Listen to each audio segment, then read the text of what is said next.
Lo cierto es que hay políticos que hacen un magnífico trabajo en Bruselas. Una de ellas es Beatriz Becerra, integrada en el grupo de la Alianza de los Liberales y Demócratas por Europa y también vicepresidenta de la Subcomisión de Derechos Humanos del Parlamento Europeo. Beatriz Becerra nos acompaña esta mañana. Buenos días, Beatriz. Hola, ¿qué tal? Buenos días. Bueno, pues aquí estamos. Muchas gracias por estar con nosotros aquí en Cadena Ibérica.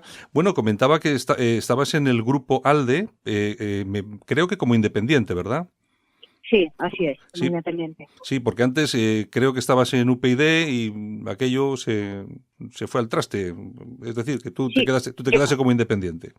claro, yo fui elegida efectivamente por la lista de UPyD en 2014 y después de aquel momento pues todo el mundo conoce lo que ocurrió con el partido, Sí. hubo una serie de desastres electorales sucesivos y de desencuentros internos y externos, y llegó un momento en el que, especialmente después de que los propios fundadores lo abandonaran, entendí que había dejado de ser útil a los ciudadanos y que, bueno, mi trabajo en Europa, con el programa que llevaba y con los problemas que había que afrontar, me permitirían hacerlo mejor como independiente, eso sí, dentro del grupo liberal. Bueno, hombre, lo que sí está claro es que sí estás haciendo un gran trabajo. Se podrá estar de acuerdo en unas cosas más que en otras, etcétera. Bueno, pero lo cierto es que sí que estás haciendo un gran trabajo y tú eres una persona que se mueve mucho en redes sociales, eres muy activa en redes sociales. Es cierto lo que he dicho hace un momento. ¿Has visto cierta desafección entre los españoles a las instituciones a raíz del caso Puigdemont? Bueno, yo lo primero les agradezco mucho esa consideración y el reconocimiento a un trabajo que efectivamente es sin descanso y es con todo el empeño y la determinación del mundo. Otra cosa es que consigamos todo aquello que queremos conseguir. Pero yo creo que, aunque sí se pueda ver una cierta desafección en algunos aspectos, ¿no?, dentro de la ciudadanía, lo cierto es que los ciudadanos españoles son los más europeístas y los que más confían en la Unión Europea. El Eurobarómetro acaba de refrendarlo, ¿no? 3 de cada 4 españoles consideran que la Unión Europea es básicamente el entorno y el barco en el que tenemos que navegar juntos para conseguir un futuro. Y yo estoy completamente de acuerdo con ello. El caso Puigdemont, y más que Puigdemont, todo lo que rodea al proceso intencionadamente desintegrador, ¿no?, el proceso separatista en Cataluña, ha tenido un efecto, claro que sí, dentro de la Unión Europea y también en España respecto de la Unión.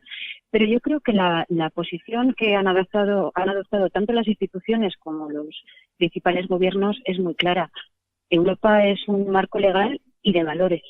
Y cualquier ataque a ese marco legal y de valores es un ataque contra la Unión. Por lo tanto, España es un pilar clave de la Unión y estamos todos convencidos de que esa unidad al respecto va a ser efectiva. A mí me ha dado muchas veces la impresión de que eras, no sé, eras más que un verso suelto, un montón de versos sueltos ahí en Europa, porque a raíz sobre todo de ver ese vídeo que grabaste con relación a todo lo que estaba pasando y sucediendo en Cataluña con Puigdemont, hiciste un vídeo en el que resumías en muy poco tiempo perfectamente lo que estaba ocurriendo en Cataluña. Era un vídeo además que también tenía su versión inglesa para que llegase a toda Europa. Un vídeo que al final uno se pregunta, vamos a ver, ¿por qué tiene que salir, por qué tiene que ser la protagonista, que me parece estupendo, una eurodiputada que es independiente? ¿Y qué hacen entonces los grandes partidos? Porque yo no he visto que hagan absolutamente nada de lo que haces tú. Bueno, yo creo que sí los eurodiputados, en este caso, de los partidos constitucionalistas, claro que han hecho muchas cosas y hemos trabajado de manera conjunta muy, muy sólida. Pero sí es verdad que, como decías antes, yo creo que las redes sociales son una bendición para la participación ciudadana en la política. Y para mí es un entorno clave de interacción con la ciudadanía y no solo para rendir cuentas de mi trabajo, que es obligatorio, sino también para pulsar en cada momento las preocupaciones, saber los problemas y dar respuesta. Por lo tanto, yo lo que sí intento en todo momento es utilizar todos los instrumentos que tenemos a nuestra disposición en el Parlamento Europeo para hacer mi trabajo. Y en ese sentido, pues creo que la capacidad de hacer llegar de una manera sencilla, concreta y con vistas a buscar soluciones yo lo voy a utilizar. Bueno. Vídeos, hago cartas, hago artículos y hago lo que haga falta aparte de trabajar en las iniciativas parlamentarias. Y es importantísimo esa relación directa con los ciudadanos. Para mí es una de las, yo diría, de las partes más satisfactorias que hay de este trabajo. Bueno, te voy a preguntar un poco por la actualidad, Beatriz. ¿Qué opinas de la condena del Partido Popular en el último caso de corrupción, todo esto de la Gürtel y tal, y la posterior moción de censura del Partido Socialista? Bueno, yo creo que esta resolución judicial estaba al caer, es decir, no es una sorpresa para nadie que se produjera. Uh-huh. Otra cosa es las características de las condenas, ¿no? Que pueden haber llamado más la atención en algunos casos parece una desmesura comparativa, pero la resolución de este proceso iba a llegar igual que van a llegar las que vienen detrás, porque esta es solamente una de una larga cadena sobre la que los tribunales se van a posicionar. A mí me parece que la principal conclusión y la más inspiradora y satisfactoria es, una vez más, refrendar que la justicia en España funciona. Y eso no lo digo yo solo, lo dijo ayer el presidente del Eurogrupo o lo dicen personas que están muy al tanto de la actualidad. Creo que es importantísimo que revalidemos ese valor institucional de la justicia independiente que está por encima de cualquier otro interés. Y en lo que se refiere a la moción de censura presentada por el PSOE, pues yo creo que se equivoca. A mí me parece que no es admisible querer ser presidente a cualquier precio, aunque el señor Sánchez, bueno, pues lo haya convertido quizá en la razón de su vida. Me parece que promover esto en este momento de enorme fragilidad de España respecto al ataque secesionista es muy irresponsable. Creo que pretender conseguir la presidencia del gobierno con el apoyo de populistas, de nacionalistas, es de nuevo muy irresponsable, muy incoherente con las otras cosas que ha hecho el Partido Socialista.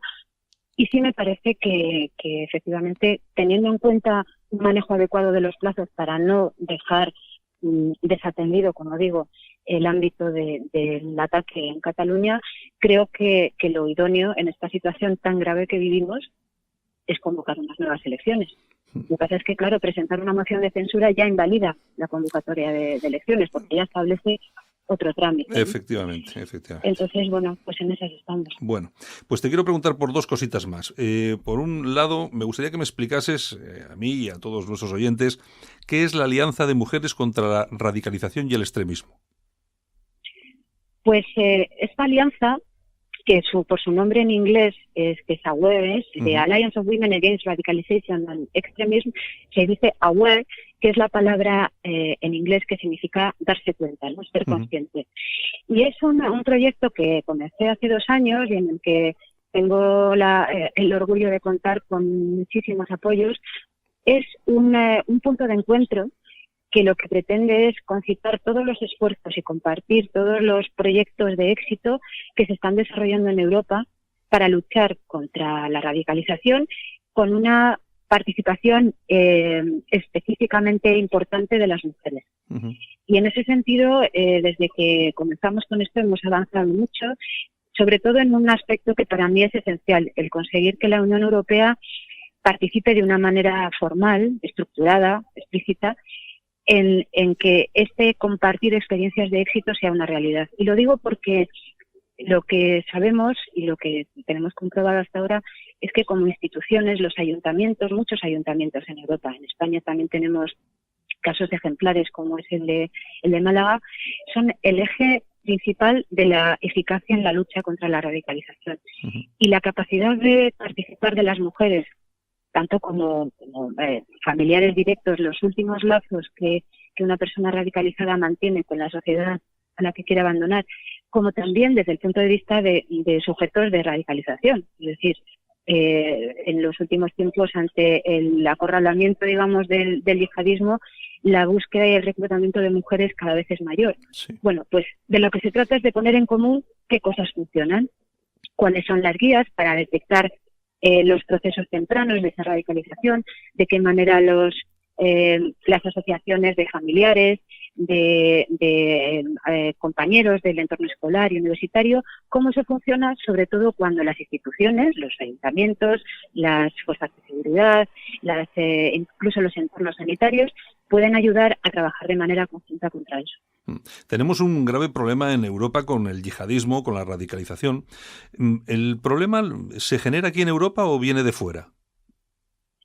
Bueno, es un fenómeno global. Yo creo que a veces cuando nos referimos a un momento como el que vivimos, que es global, se nos olvida que de verdad es global. Uh-huh. Es decir, que afecta a todos y cada uno de los aspectos de nuestra vida diaria y que hay algo que lo ha cambiado todo, que es Internet.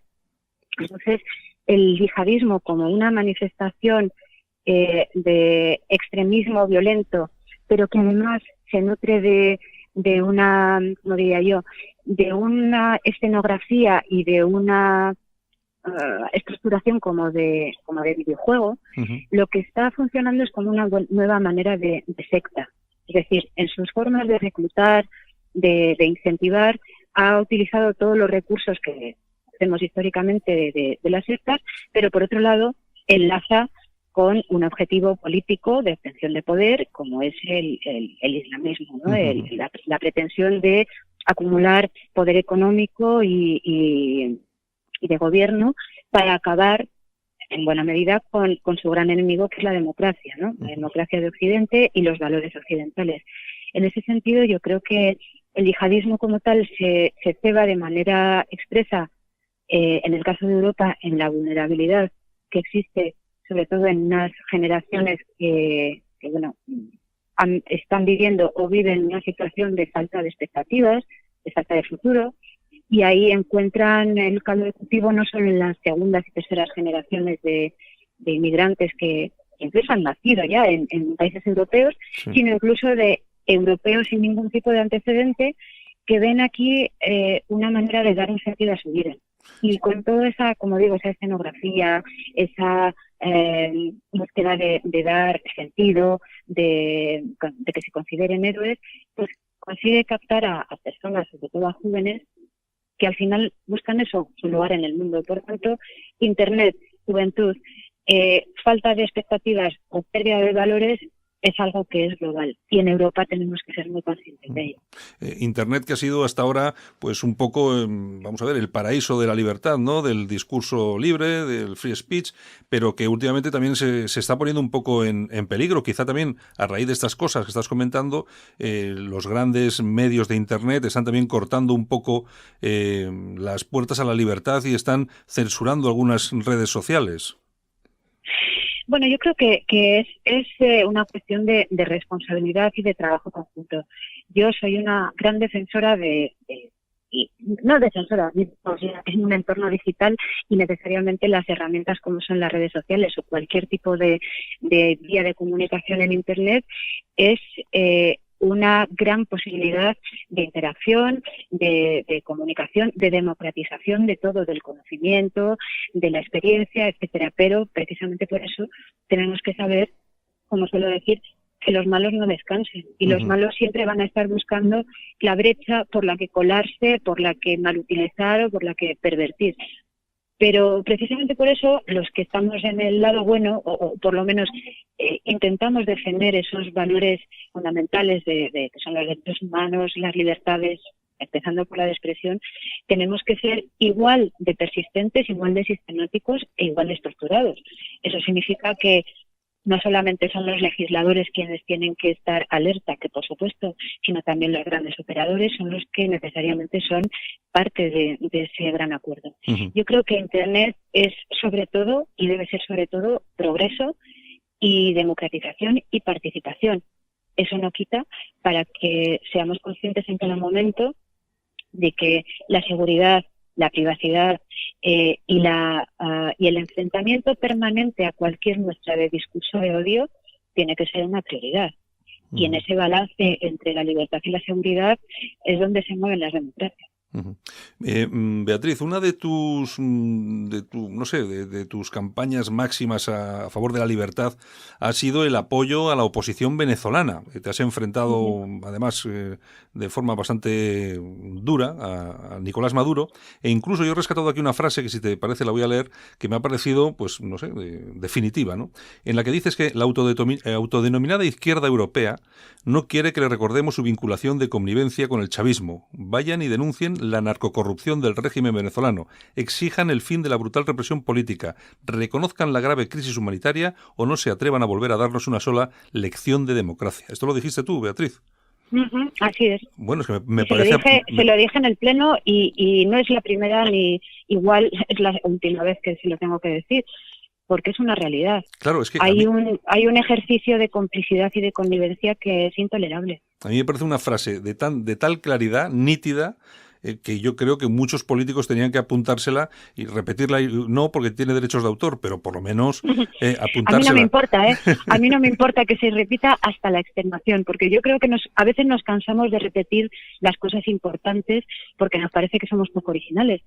Pero es que hay que repetir las verdades, porque si no, la repetición de las mentiras se sobrepone a la verdad. Claro, es que por aquí eso tenemos que ser tan insistentes. Es que aquí en España, bueno, y en Europa, pero sobre todo aquí en España, vemos lo que está sucediendo en Venezuela pues como algo o que no va mucho con nosotros, o que quizá, no sé, nos estamos metiendo en camisas de 11 varas, que efectivamente, como nos quieren vender aquí, pues partidos pues ya de extrema izquierda como Podemos, etcétera, pues como que es la panacea de la libertad.